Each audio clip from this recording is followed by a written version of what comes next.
በጣሊያንኛ ቮላኖ በእንግሊዘኛ ስሙ ደግሞ ፍላይዊል ምንድነው የሚለውን በዛሬው ቪዲዮ እንመለከታለን።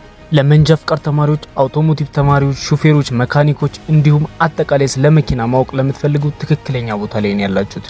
ላይክ እያደረጋችሁ ጀምሩት። ፍላይዊል ወይም ቮላኖ የክራንክሻፍት ጫፍ ላይ የሚታሰር ክብ ቅርጽ ያለው መሰረታዊ የተሽከርካሪ መካኒካል ክፍል ነው። ፍላይዊል የተለያዩ አገልግሎቶች ወይም ስራዎች ይኖሩታል። በዋነኝነት ግን ሶስቱን እንመለከታለን። አንደኛ ሮቴሽን ኢንሬቲያ በማድረግ የመኪና ሞተር እየሰራ እንዲቀጥል ወይም ነዳጅ በምንሰጥበት ጊዜ ሞተር እንዳይጠፋ በማድረግ የሞተር ስራ እንዳይቋረጥ ያደርጋል። ሁለተኛ ከክራንክሻፍት ጋር ተቀራራቢ ክብደት ያለው ፍላይዊል የሞተር ሚዛንን በመጠበቅ ምንም አይነት መዛነፍ እንዳይኖር ያደርጋል። ሶስተኛ ፍላይዊል ወይም ቮላኖ ሞተርን በማስነሳት ሂደት ውስጥ የሚጠቅም ሲሆን ይህም የሚሆነው ቁልፍ በምንከፍትበት ጊዜ የስታርተር ሞተር ወይም ሞተሪኖ ፒኒየን እግር ከፍላይዊል ሪንግ እግር ጋር ወይም ጥርስ ጋር በመገናኘት ፍላይዊል መሽከርከር የሚጀምር ይሆናል።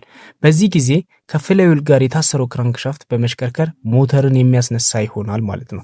ፍላይዊል ኢንጂን ወይም ሞተርን በፍሪሲዮን ወይም ክለች አማካኝነት ከትራንስሚሽን ጋር የሚያገናኝ ሲሆን የፍሪሲዮን ሸራ ወይም ክለች ዲስክ እና ፕሬሸር ፕሌት የሚታሰርበት ዋነኛ ክፍል ነው። ፍላይዊል በብዛት ከካስት አይረን የሚሰራ ሲሆን ይህም በሚሰራበት ጊዜ ጥመት እንዳያጋጥመውና ያለምንም ጉዳት በጥንካሬ እንዲያገለግል ያስችለዋል። ለዛሬ ስለ ፍላይዊል ያዝነው መረጃ ይህንን ይመስል ነበር። ስለምትከታተሉን አመሰግናለሁ። ሌላ ቪዲዮ ላይ እስከምንገናኝ ፎሎ እያደረጋችሁ ጠብቁ። መልካም ጊዜ